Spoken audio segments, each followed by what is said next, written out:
toutes et à tous. Cette vidéo a pour objectif de vous présenter la structure, c'est-à-dire la forme, d'un développement construit en histoire-géographie. Je commencerai par vous présenter la forme globale du développement construit, pour ensuite aborder avec vous, de manière détaillée, chaque paragraphe qui compose un développement construit. On commencera donc par parler de l'introduction, afin de traiter par la suite des paragraphes de développement, pour terminer sur la conclusion. Passons maintenant au vif du sujet et intéressons-nous à la forme globale d'un développement construit. Un développement construit est donc composé de 4 à 5 paragraphes avec une introduction, 2 à 3 paragraphes de développement selon le sujet et enfin une conclusion. Chaque paragraphe est séparé par un saut de ligne et commence par un alinéa obligatoirement. À présent, et comme je l'ai précisé au début de cette vidéo, nous allons nous attarder sur chacune des parties d'un développement construit en partant d'un exemple précis, les violences subies par les combattants pendant la Première Guerre mondiale. Commençons par l'introduction. L'introduction est composée d'une accroche au départ. Elle consiste à attirer l'attention du lecteur sans pour autant rentrer dans le vif du sujet immédiatement. Une accroche peut très bien être un événement précis, une citation, un fait ou encore des chiffres. Par exemple, dans le cas d'un sujet sur les violences subies par les combattants pendant la Première Guerre mondiale, il peut être intéressant de commencer l'introduction par un événement marquant. En 1914, un conflit d'une ampleur mondiale voit le jour suite à l'assassinat, le 28 juin 1914, de l'archiduc héritier d'Autriche-Hongrie, François Ferdinand. Vous remarquerez que nous ne parlons pas spécifiquement du sujet, c'est-à-dire des violences subies par les combattants, mais cette accroche nous permet d'aborder en douceur le sujet et donc de passer à la deuxième partie d'une introduction, la définition du sujet. En effet, maintenant que nous avons attiré l'attention du lecteur sur le sujet général de la Première Guerre mondiale, nous pouvons, dès à présent, nous recentrer sur ce qui nous intéresse vraiment ici, les violences subies par les combattants pendant cette guerre. Dans cette partie de l'introduction, il s'agit de se poser quelques questions par rapport au sujet et d'en apporter les réponses. Qui est concerné? Quand ce sujet se passe-t-il? Où il se passe? Et enfin quoi, c'est-à-dire de quoi parle ce sujet. Ainsi, dans l'exemple de cette vidéo, nous allons parler des soldats tout particulièrement et de la violence physique et psychologique qu'ils ont subie pendant la Première Guerre mondiale, c'est-à-dire entre 1914 et 1918. Répondre à la question « où » ici ne s'y prête pas vraiment. Le « où » fonctionne davantage avec un sujet en géographie et le « quand » avec un sujet en histoire. Après avoir recentré le sujet sur ce qui nous intéresse vraiment, il faut maintenant s'attaquer à la dernière partie, la problématique, appelée aussi questionnement. Il s'agit généralement de poser une question à laquelle votre développement des 2 ou 3 prochaines parties va répondre. Généralement, en troisième, on attend de vous que vous reformuliez sous forme interrogative le sujet énoncé. Par exemple, pour notre sujet qui est les violences subies par les combattants pendant la Première Guerre mondiale, on pourrait tout simplement formuler le questionnement suivant. Quelles sont les violences subies par les combattants pendant la Première Guerre mondiale?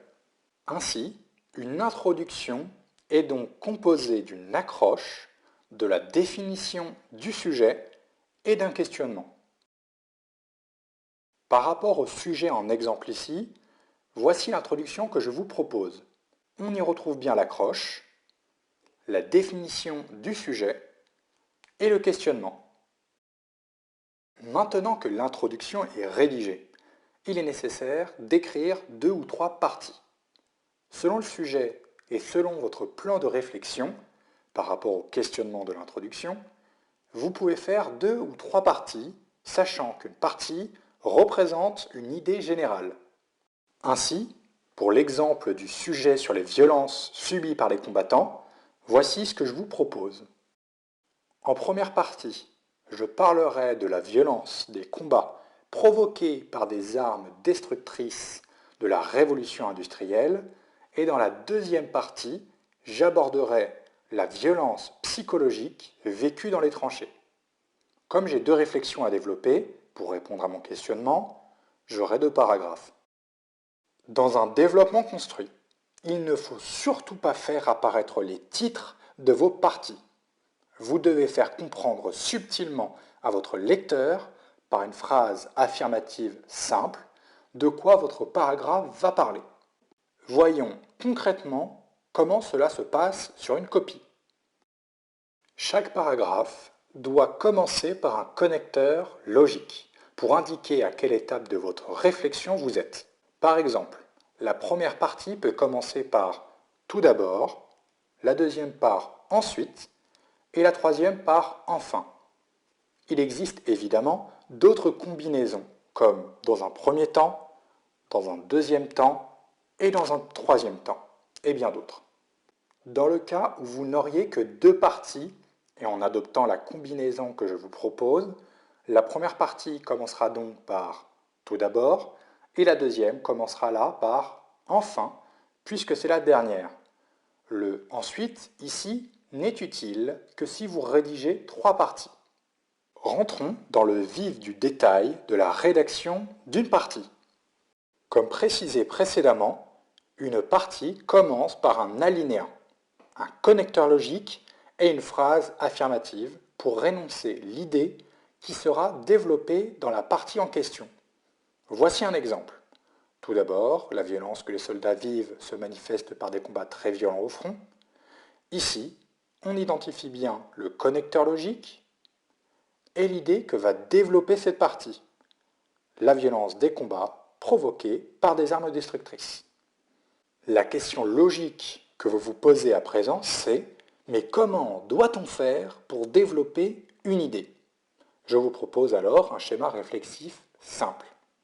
Après avoir précisé votre réflexion générale, vous donnez une idée précise en lien avec cette réflexion.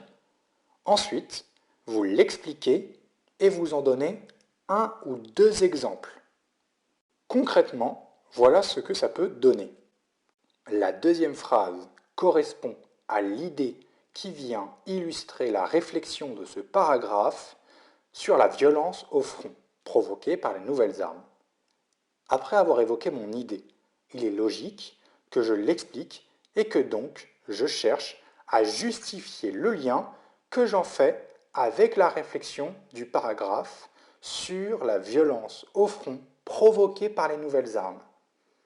Enfin, l'idée évoquée et expliquée, je peux donner des exemples pour la concrétiser. Vous remarquerez donc que mon paragraphe répond bien à la question de mon introduction sur les violences. Évidemment, si j'ai une autre idée qui vient illustrer ma réflexion générale sur la violence, je peux recommencer le même schéma réflexif, c'est-à-dire idée, explication, exemple. Une fois ma première partie faite, je refais la même chose pour ma deuxième partie. Je commence par un connecteur logique, je donne une phrase affirmative simple qui indique au lecteur de quoi le paragraphe va parler, je donne une idée pour illustrer ma réflexion, je l'explique et j'en donne des exemples. Ainsi, vous montrez bien que vous êtes capable de construire un raisonnement logique par rapport à un sujet donné. Ici, tout ce que je dis a pour objectif de répondre au questionnement de l'introduction. Je développe simplement mon argumentation en suivant un schéma réflexif très clair. Passons à présent à la dernière partie, la conclusion. Cette dernière partie commence généralement par un connecteur logique de conséquences. Autrement dit, ainsi, pour conclure. Personnellement, j'encourage à utiliser le « ainsi ». Cette partie consiste à résumer les informations développées dans le développement construit qui devaient répondre au questionnement de l'introduction. Pour notre sujet, sur les violences subies par les combattants, voici la conclusion que je vous propose. Dans cet exemple, on voit bien le connecteur logique ainsi et la reprise synthétique des idées développées dans les précédents paragraphes. Voilà donc à quoi ressemble un développement construit. Pour résumer, il y a une introduction, 2 ou 3 parties de développement et une conclusion. Chacune des parties commence par un alinéa et elles sont séparées les unes des autres par un saut de ligne. Certains remarqueront que je l'ai déjà dit, mais je préfère le repréciser. Dans la prochaine vidéo, nous aborderons ensemble les différentes étapes à respecter pour réussir à construire un développement construit. Voilà, c'est tout pour cette vidéo. J'espère qu'elle vous aidera et vous permettra de réussir cet exercice. Prenez soin de vous.